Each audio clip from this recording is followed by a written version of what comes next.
mga be, good morning! So, ganap natin today is magpapakain ng pusa. Ayan, tanong ko siya. Meow, meow, meow, meow, meow. Yun na nga, magpapakain tayo ng pusa at saka sasagutan ko din yung mga homeworks ko sa school. Yan, tulog pa din siya. Laro na lang muna tayo kay Snowy. Ang isa naming alabang makulit. So, yun na nga. Pakain na ako kasi ito po si Chili at kung asa namin pinapakain na din. Yan.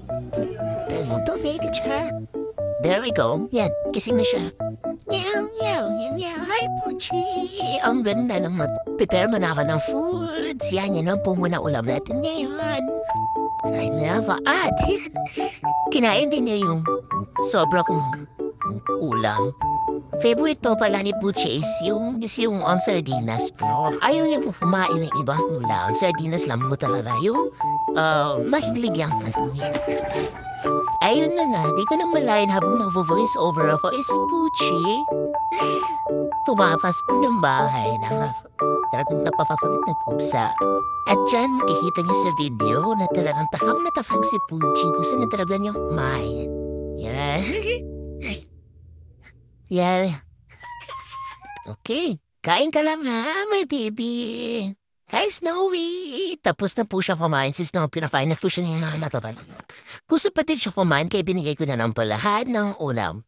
Kasi po hindi po pwedeng padamihin na pagkain si Puchi kasi may one time po na nagsusuka siya. Kaya yun. Prepare mo na ako sa mga gagamitin ko para sa paggawa ng hassle pen. Kasi po tomorrow is magtuturo na naman tayo. Senior high school po pala yung pinag-i-internan ko po ngayon. Private school po, Assumption College at Davao sa shoutout to Jen. At saka cooperative teacher ko po sa mentor ko at saka sa partner ko na din sa internship. Yun na nga, ang cute-cute niya. Open po muna tayo ng laptop. Prepare ko po muna lahat-lahat. Bago ko po linisan si Puchi kasi po bawal po siyang paliguan. Kaya po ang ginagamit ko na lang para maging malinis Puchi o mapamanatiling malinis si Puchi is yung wipes namin at saka alcohol na din para po sa mga paa niya. Check ko po muna kung ano dapat kong gawin today. Aside sa lesson plan, may disability book pa pala tsaka internship manual kami. Yun na nga. Ay, yan. Tapos na po palang kumain yung nag-iisang anak namin. Ang cute. Yun, nilinisan niya sarili niya gamit yung dilay. Ewan ko lang talaga si Puchi. Ngayon, nag-aaway pa kami dito. Lininisan ko na sana siya kaso tumapas na naman. Yan. Nag-comfo fighting pa kami dito. Ang dumi ng mukha. Ang daming sardinas.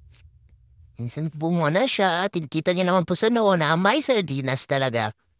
Yan. Huwag ka muna tumapas, anak.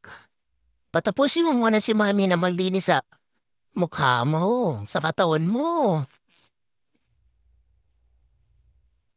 Yan. Ang kulit talaga. Ayaw niya magpalinis po. Siguro gusto pa niyang kumain. Yan dito. Nag-finding pa na yun kami, pero parang behave na siya yan. Ang cute-cute, ang ganda ng mata naman ng baby namin. Ang ganda ng mata, beautiful eyes. Ang cute. Yan. So, tapos na po pala farming. Na po pala haminisin ko si Puchi at meron pa parang sardinas hindi ko po pala na tantong kunin yun. Chan. Galit na siya. Gusto na niyang mangagat. Galit na siya. Galit ka na po, da.